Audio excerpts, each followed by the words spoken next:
This is Style Shifter. In the next hour, we will journey into the past, present, and future of personal fashion decisions.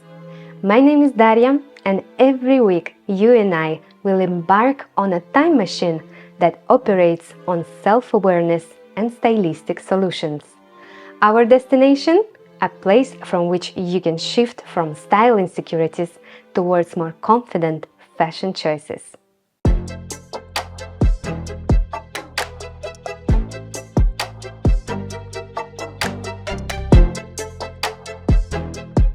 Welcome my today's guest, Nora. Hi, Nora. Hi. Hello. Tell me, what are your fashion struggles at the moment? I have plenty, but one of the things that I've struggled for the longest time is that I do love to shop. And when I shop, then I always have like something I'm very excited about. For example, positioning myself in work environment specific way. So I need suits, I need dress suits, and I need pencil skirts and so on. And I shop for a specific idea without thinking of how I will actually feel about these items. Sales, the worst thing, because they're like, oh, great sale on this thing that I believe that I need. And a lot of this emotional, like, oh, this item is going to solve all of my problems type of shopping. And how often do you shop? So I do have two types of habits. One of them is I love thrift shopping. So there's times when I just set a time aside and then it's like once a month. And then are times when I feel sad or just upset or anxious, and I'm like, hey, I'll just browse shops. I don't always buy something, but I definitely like to browse.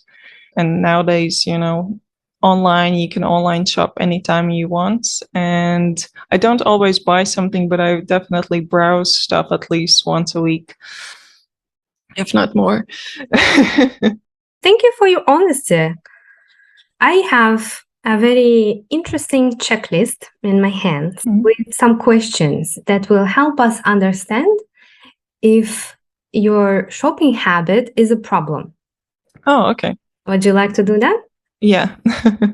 Most of the questions are simple, yes or no. Question number 1. Do you think about buying things most or all days? When it comes to fashion items, yeah, most days. So, do you shop to cope with a problem or because you are bored?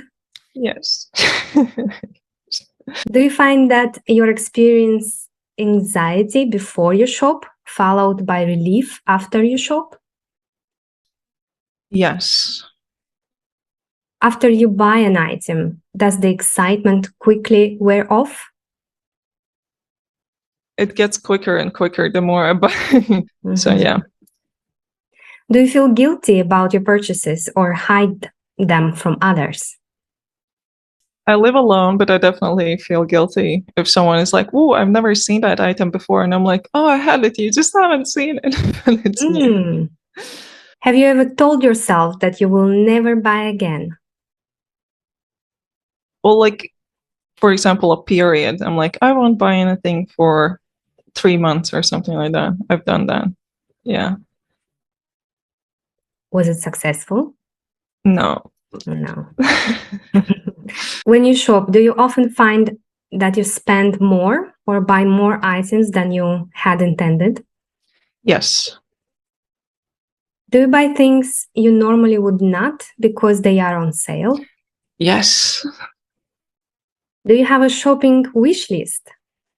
No, I actually don't. Okay.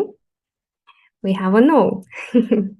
Do you have duplicate items in your closet? Almost no, but I recently did a deep cleanse. I had a lot though. Yeah. Are there still tags on many of your clothes and accessories? Not anymore. I fixed that during the cleanse, but there was, yeah. Do you feel that you should never wear the same outfit twice? No, I don't have that problem. Have your friends and family commented on your shopping behaviors? No, luckily not. Okay, that's it. Well, it seems that you answered yes to most of these questions. Yeah, I noticed that. And this means that your shopping habits are likely unmanageable. Yeah. So it's time to make a change. Yeah. Which is definitely doable. Yeah. Well, it doesn't sound like you have a very big problem because you don't shop every day. And there are people that shop every day. But it definitely seems that there are some things to improve. Yeah. The first thing I think we should start with is to understand what triggers your shopping behavior. What does prompt you to shop? Have you ever thought about it?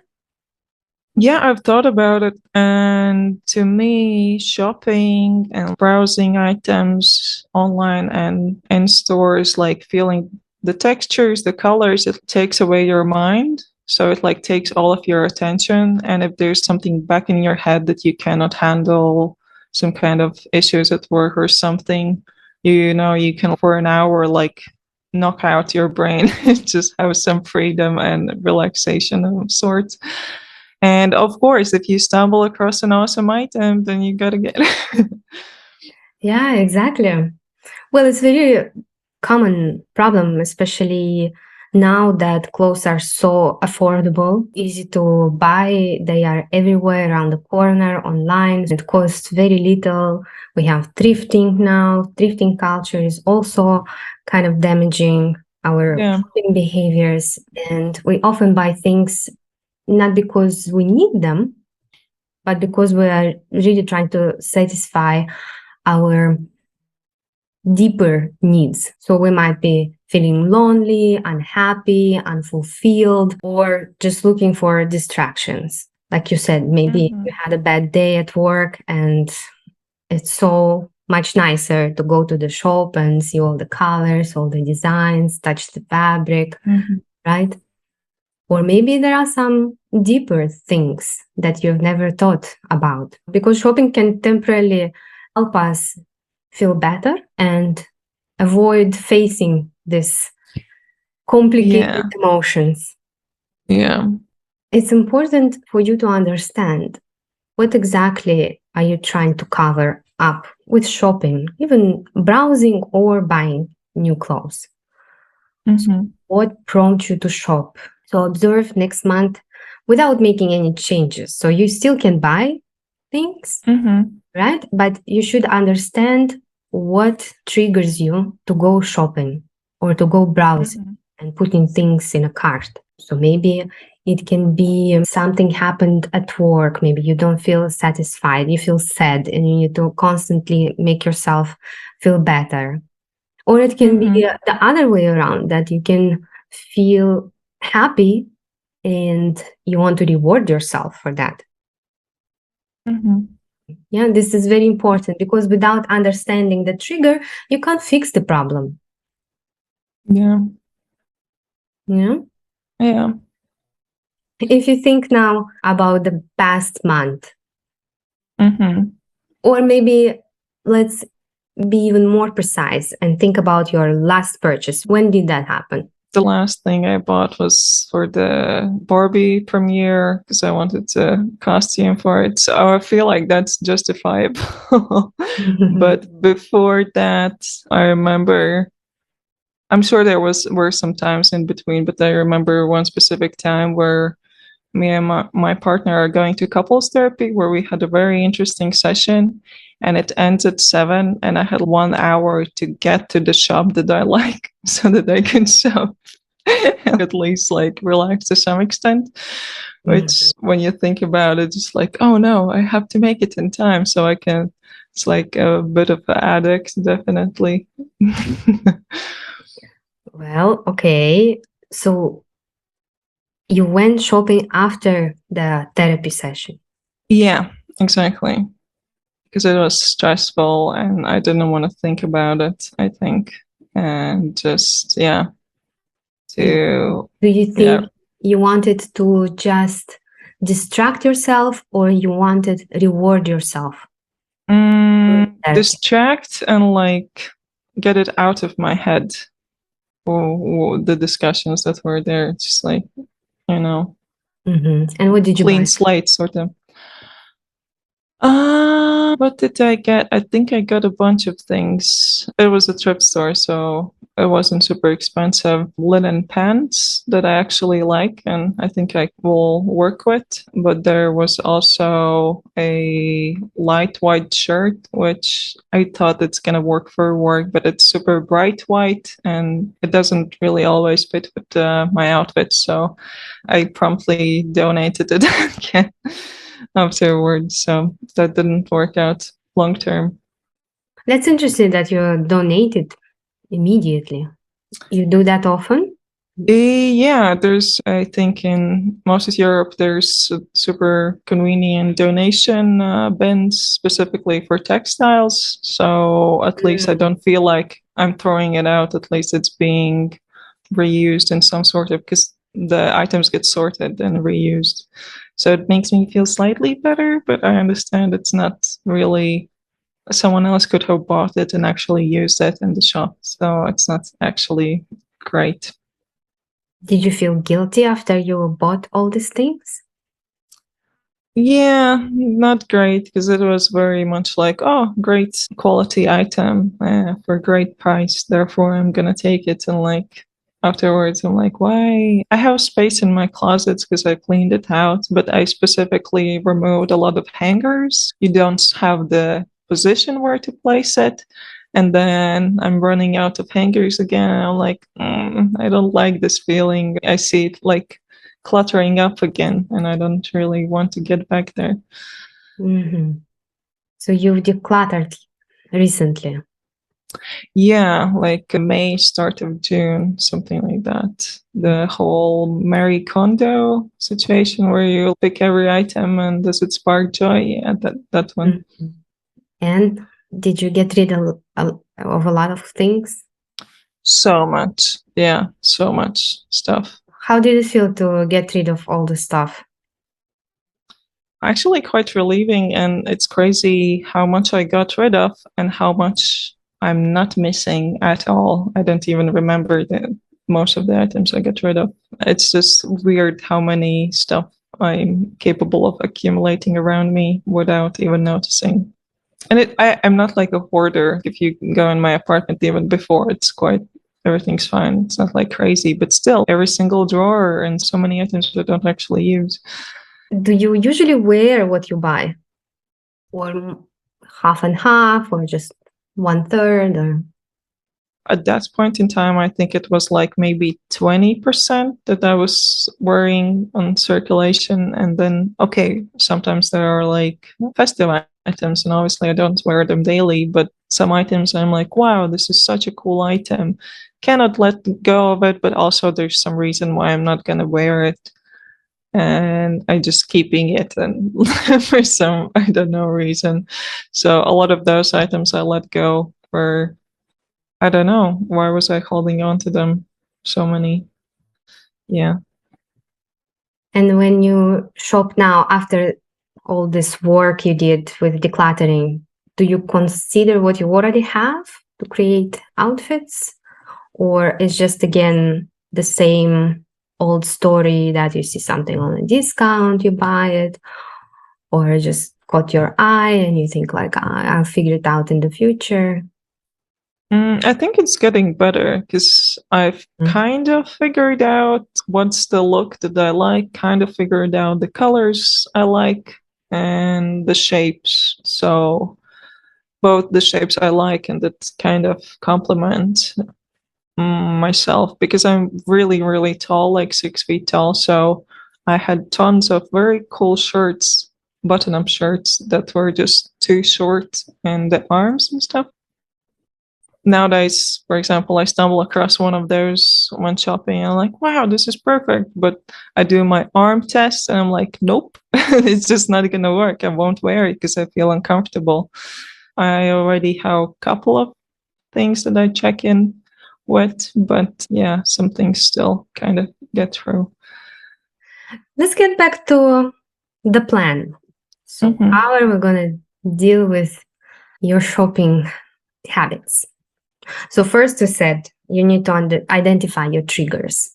Yeah. Right? And then the second step would be finding replacement behavior. Oh, okay. I didn't see that coming.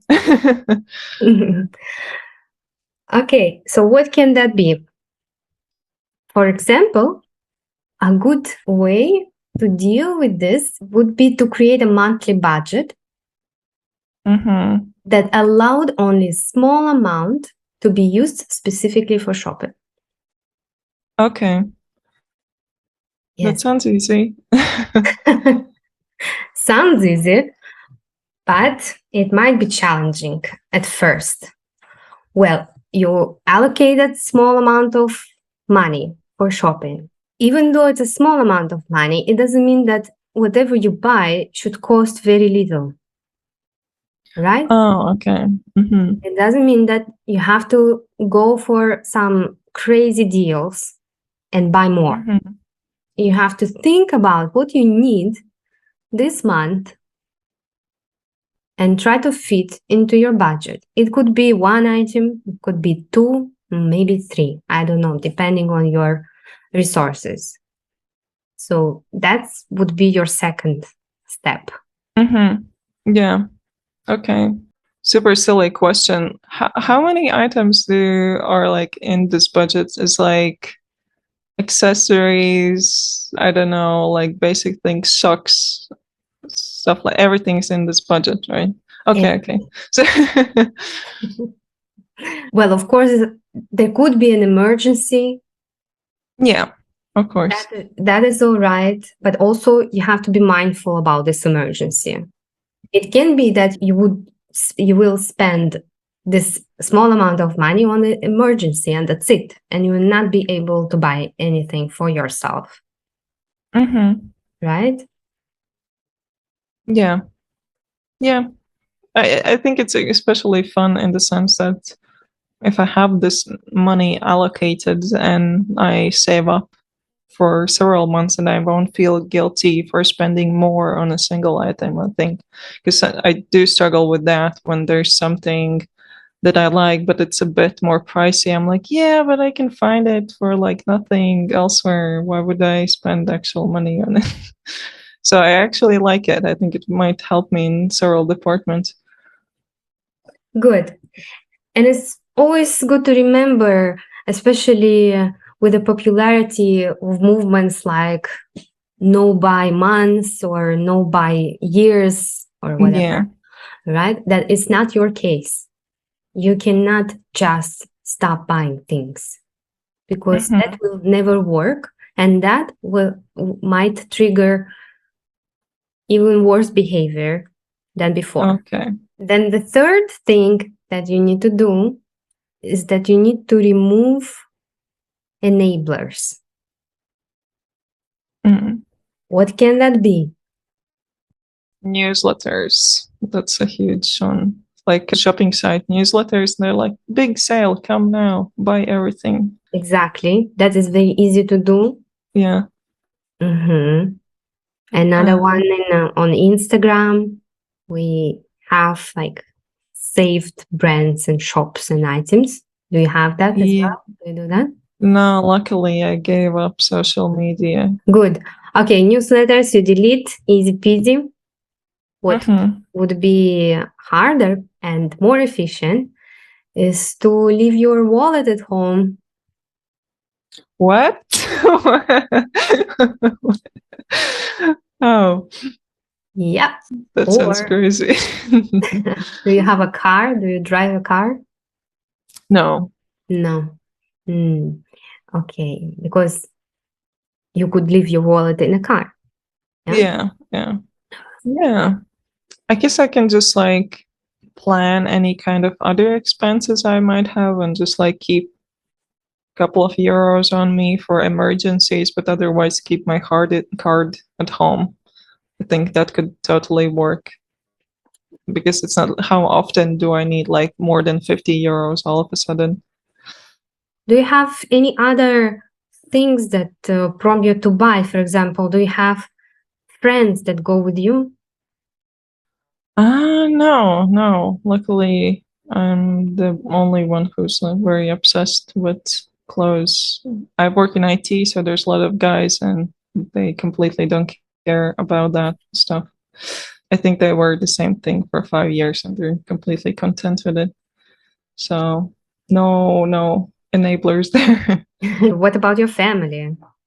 I don't go shopping with them, but my You mom just go definitely along. also has that habit similar to me, but we don't go shopping together. So Okay, good. Don't go with her. yeah, we cannot go. Yeah. Just alone and without any money. Mhm. Okay. The next step would be to create an emergency plan of action. What does that mean? So it's very easy. What you could do is that you can create a list of things that you really like and not like to buy. Mhm. Maybe it's something you saw online. Maybe it's something you saw in the shop and you took a picture of it. Mhm. Yeah. You put everything in the list, but you can't buy it. You just put it in the list. You wait 1 week, and only then you can go again, see the list. And if you still like something, then you are allowed to buy it. Okay, that's easy. I can do that. Yeah. I think so. Yeah, I can do that. I have this habit like you already have your cart and then you're like, oh, but since I'm ordering stuff, I might as well add something else. I think this might help me not do this thing where I just like pop in a couple of more trinkets in the cart when I'm ordering online. You can't put anything in the cart. Oh no. Oh, no. You don't buy anything for a whole week. Yeah. You only put your favorites in the list that is not in the shop, but somewhere away in your phone, yeah, or in a journal. I don't know how you like it, but you can't buy it because this is all impulsive behavior. Yeah. Yeah. And only in 1 week, if you look at it again and you still like it, then it's not impulsive. It means that there might be something there. Yeah. Yeah, maybe you like it. But then, of course, after that, you have to ask yourself if it really is something that you need. Will it fit to my wardrobe? Where am I going to wear it? A lot of other things. Hey there, amazing listener. I have a small favor to ask. Could you please take a moment to rate and review the Style Shifter podcast on your favorite platform? You would help even more women to find these fashion tips and maybe even hear their stories on future episodes. The Style Shifter podcast could benefit greatly from your honest rating. Now, let's get back to our story. Another thing is that you have to make a deal with yourself and promise that you will not go for sale or thrifting. This is going to be hard. No, thrifting specifically. Because this also kind of help you to justify your behavior, but then the guilt will be still there. Quite often we get triggered with this sales and super deals. And instead of buying something that we really, really need and the quality we deserve, we buy stuff just because marketing people tricked us into buying it, right? Yeah. That's true. Yeah. Better to have slightly less, but stuff that you actually wear and brings you joy every day and also keeps the quality, because this is very important. Otherwise, you're just going to buy and buy and buy. Yeah. Yeah, at least that part I have quite like crappy quality and crappy polyester stuff. At least I've moved on from it, because at least in the moment sometimes it looks good, but the amount of clothing I've gone through, I know it's not worth it, because it just feels weird and just not pleasant, so I never wear it anyway. So yeah, but the thing is that sometimes I have these like, oh, I like nice materials, these kind of things. It's on sale, so I get it, but it's not the color that I like. And because this color is sale and that color is not, again, take the one that's on sale. And then I would have actually worn the one that I paid a little bit more for. I definitely see the point of just like stop looking at the sales, because if you want it, just get it and don't get that many items. It's okay to buy something on sale, but then you have to always be very, very clear and ask yourself, would you buy it if it wasn't on sale? Yeah. Yeah. If it's yes, then yeah, buy it. If it's no, like you said, the color is not really mine, what's the point of it? It's just gonna clutter again. Yep. Yep. Yep. Oh, well. Yeah. Well, that's a lot of work. It is, but I promise that it will just benefit you. I understand that, of course, it's much, much harder to sit with yourself, feeling some horrible emotions. It's very, very difficult. Yeah. We all try to escape through a lot of different things. We're all guilty of it. We're all humans. We're not very strong at feeling horrible things. It's not pleasant. I hate that as well. But, well, you can't escape, you can't fix things by doing something else. It just causes more issues in long term. Wow, this is way bigger. I was just like, let's talk about cute clothes, and like, what are your deepest, darkest secrets? Yeah. I know, but you can't get to the part of cute clothes and just creating your personal style, what everyone's dreaming about, dealing with this heavy stuff. Some people have shopping, in your case, it's not a disorder yet, but it's close. Some people have horrible body image issues. They just hate themselves. Some have horrible self-esteem. So it's a lot of different problems that stop us from actually enjoying clothes, enjoying fashion. Yeah. So before we get to learn how to enjoy fashion, we have to deal with all this stuff. Yeah. I would be so happy if I could just help everyone to dress nicely without addressing all these dark sides. But it's just impossible. I've tried. I'm working as a personal stylist for 14 years already. I've tried that. It just doesn't work. It just doesn't work. But only if I address stuff like that, people start to change or start to think or be aware of situations like that. Only then they will allow themselves to look better or to try to get better. Oh, I see. Yeah.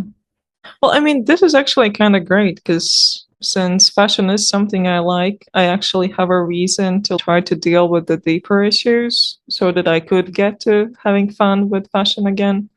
This is actually like a quite much more pleasant way to address all these concerns and try to understand and deal with situations instead of avoiding them and just, hiding them behind something else. Yeah, exactly. Well, you can definitely learn to pay attention to your feelings before you go shopping. Yeah. Which is very important. You should understand why you want to shop, when you usually shop, and how shopping makes you feel both during and after. And this also helps you guess when you might shop next. We call it a mindful shopping. It doesn't mean that you just buy purely what you need, like a very practical. You don't become super practical. Of course, you can go left and right and buy something like, oh, a dream, a future me. Yeah, it's Yeah. okay. But if you're mindful about only, then it's okay. And you realize that, yes, this purchase will be not maybe as practical as I usually do. But that's okay because all other purchases were very practical and I wear everything I bought. So I'm going to keep Mhm. myself for all this great behavior. Yeah, makes sense. I mean, yeah, it's when you shop with open eyes, then it's a completely different experience because obviously no one just wears, I mean, except Zuckerberg, just t-shirts and shorts, or what's his default. Everyone has like, your special outfits, and that's completely fine if you actually wear it. Yeah. You know, you're going to do all this work. And in the meantime, of course, you can start already having fun with fashion and with what you already have in your wardrobe. Yeah. Because there's a lot of stuff that is Mhm. left there. Yeah, so start with understanding what kind of outfits you can create. Calculate them. How many outfits? Understand what is missing. So maybe you still have items that you left because you love them, but maybe you don't have enough outfits. Maybe it's like a Mhm. cool pair of trousers or something that you can only pair with two tops. That's not good. You can either think of other ways to style them or maybe keeping them for another season, maybe for autumn or spring, like try to see Mhm. what else you can do. You can find a few more tops that go with those pairs of trousers, but only if those new tops also go with other bottoms you already have in your wardrobe. Yeah, Yeah. makes sense. Yeah. So think of Mhm. it as a puzzle. You have a puzzle at home, which is your wardrobe. You have a lot of little Yeah. pieces there, right? Mhm. And now you need to put the puzzle into places so it makes sense. Yeah. So Yeah, it's, I think I think I'm in a good space for that. And I think before I decluttered, I wouldn't be able to because there was just too much of everything. But now it's very clear that there are things that I really, really like, and I would love to wear them more often, but there's not exactly things that would match and be appropriate for every occasion. Not that I'm going to go and shop right now, but there are things that I know I'm missing. yeah, put it in that list I told you, the Mhm. wish list that you can't buy for a week. Mhm. You can still look for it, you know, Ooh, I can do that. That's nice. don't buy. Okay.